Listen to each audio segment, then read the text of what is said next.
Hey, it's Salman Qureshi, and in this video, I am talking about this little fact about Michael Jackson that I just found out, and I think it will blow your mind as well.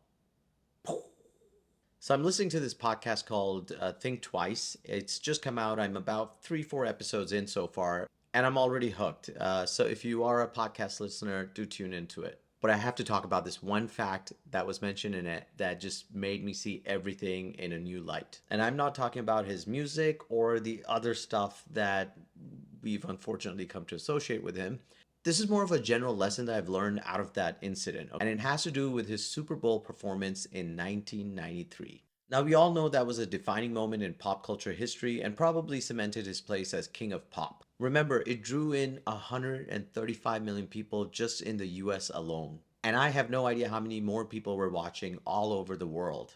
Now, the reason I say it's a defining moment is because it really just changed the way the Super Bowl halftime show happened. Up until then, the halftime show was just a bunch of amateurs putting on like some lousy show and people would tune out. And now it's on the bucket list of all these artists and it's a thing that has to be done. There were a lot of other great things about the show. The pyrotechnics that were used, the song, the dancing, it was a proper show.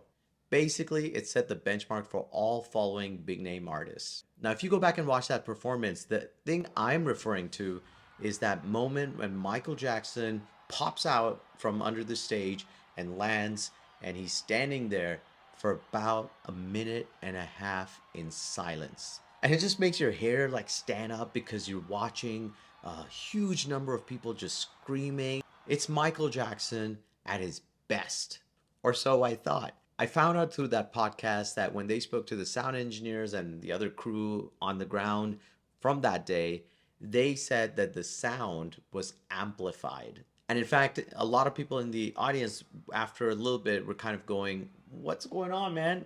Is something happening? Has something gone wrong?" And so they were actually confused and kind of just chit chatting and not really in that moment, as would have been perceived by people watching on television like myself. Now, I don't want to take away from Michael Jackson per se when I mention this because that whole thing is still so cool and no one can deny that at his peak the man had Riz.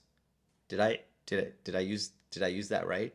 I'm down with the kids.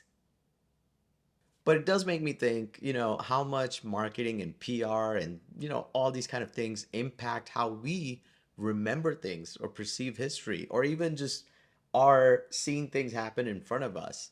Kind of scary, isn't it? I still think that performance is a real landmark, and even 30 years later, it's still an amazing act to watch. I hope you enjoyed that little fact. I'm going to bounce. I'll see you in the next video. Take care.